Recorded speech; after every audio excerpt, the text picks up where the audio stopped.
teman-teman. Bismillah, hari 2024 tercapai. Bismillah, semua hajat terkabul di tahun ini. Bismillah, semua lancar, semua Allah ijabah, amin. Halo teman-teman, assalamualaikum warahmatullahi wabarakatuh. Jumpa lagi di YouTube channel aku, Nurul Fauzaliyah. Oke teman-teman, alhamdulillah banget beberapa saat kemarin aku sempat membahas buku ini, Quranic Law of Attraction ya teman-teman, baik di video YouTube maupun di TikTok. Dan alhamdulillah selama 6 bulan terakhir ini aku tahu buku ini teman-teman, Quranic Law of Attraction. Aku beli karena penasaran. Dari judulnya aja ini membahas tentang hukum ketertarikan berdasarkan Al-Quran dong. Nah aku ngerasa wah ternyata hukum ketertarikan yang aku jalankan selama ini, dan ternyata itu sumbernya dari Al-Quran loh. Jadi bukan hanya teori belaka atau pemikiran pribadi aja, tapi benar-benar sumbernya dari Al-Quran. Kalian harus baca buku ini teman-teman.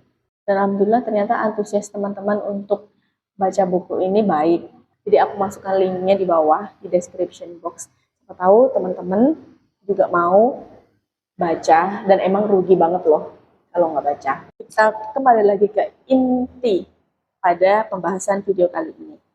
Teman-teman pernah nggak sih punya suatu target? Punya suatu target tahunan mungkin, atau target setelah kuliah, setelah sekolah, setelah menikah, dan lain sebagainya. Tapi ada aja kendalanya, ada aja masalahnya, sehingga yang terjadi itu tidak sesuai dengan apa yang kita targetkan. Oke, ini berhubung Januari 2024. Teman-teman pastilah ada yang suka punya, oh target 2024 aku harus begini, begini, dan begini. Sekian banyak target yang sudah kita tulis dan harus kita capai itu, kadangkala suka ada aja kendalanya. Tahu nggak kenapa? Karena kita tidak mendahulukan Allah di atas urusan-urusan kita, teman-teman. Di situ kuncinya. Memang kalau misalkan kita punya suatu target tapi darullahnya bulan ini, tahun ini nggak tercapai, tercapainya mungkin tahun depan gitu, itu karena sudah ditakdirkan gitu Kak. Ini di luar itu ya teman-teman, aku nggak bahas soal takdir dari Allahnya ya, tapi aku bahas tentang bagaimana usaha kita mendahulukan Allah dulu di atas urusan dunia kita, sehingga hasil yang kita capai untuk target tersebut itu adalah sudah maksimal gitu, sudah yang terbaik yang kita lakukan. Tuh teman-teman, untuk masalah takdirnya lagi-lagi itu urusan Allah. Kenapa Kak ketika kita punya urusan, ketika kita punya target, kita harus mendahulukan Allah dulu, baru yang lain? Ya karena untuk apa sih kita dilahirkan di dunia ini? Untuk apa sih? Apa sih misi kita manusia dilahirkan di dunia ini? Tahu nggak? Untuk apa? Untuk ibadah. Udah jelas kan? Ku ciptakan jin dan manusia hanya untuk beribadah kepadaku. Intinya kita diciptakan dunia ini untuk beribadah, kita dilahirkan untuk beribadah, maka apapun yang kita lakukan di dunia ini niatnya adalah untuk ibadah. Jadi ibadah di sini disclaimer ya, ibadah di sini nggak hanya sholat wajib, puasa wajib, itu enggak. Tapi kita kerja itu ibadah teman-teman. Kita kerja niatnya untuk apa? Ibadah, cari rezeki dari Allah. Kemudian apalagi kita sekolah, niatnya apa? Ibadah, cari ilmunya Allah. Iya kan? Intinya semua itu ibadah, teman-teman. Ya kan? Kalau niat kita sudah benar, kita niat kerja untuk ibadah, nggak mungkin dong kita malah melupakan ibadah kita yang utama, yaitu kepada Allah. Maksudnya gini teman-teman, kadang kita punya target itu besar, kita inginnya ini Kak, B, C, D, E sampai Z.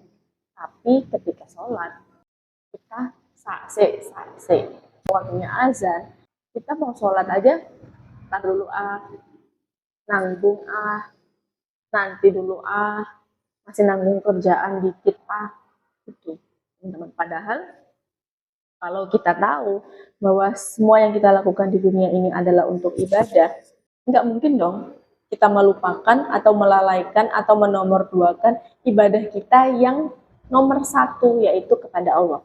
Kasarannya ini begini, kalau nih kita aja menomorduakan sholat kita dipanggil sama Allah azan, tunggu se, Nanti aja dulu kita menomorduakan urusan kita kepada Allah, lalu kita berharap urusan kita, target kita dinomorsatukan sama Allah.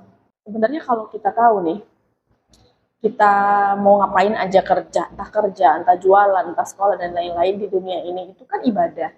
Masa iya kita menomorduakan ibadah kita yang utama? Ibadah kita yaitu sholat wajib kita kepada Allah Subhanahu wa Ta'ala. Enggak kan? Itu kalau kita sudah tahu esensinya seperti apa. Kalau kita tahu sebenarnya yang kita lakukan ini semua ibadah. Jadi untuk teman-teman yang mungkin punya target besar, target 2024, nih target 2024 tuh nih begini gitu ya. Nomor satukan dulu Allah, ya teman-teman. Nomor satukan Allah, baru insya Allah urusan-urusan kita pun juga dinomorsatukan sama Allah. Teman-teman, bismillah, target 2024 tercapai. Bismillah, semua hajat terkabul di tahun ini. Bismillah, semua lancar, semua Allah ijabah, amin, amin ya robbal alamin. Terima kasih sudah menonton. Wassalamualaikum warahmatullahi wabarakatuh.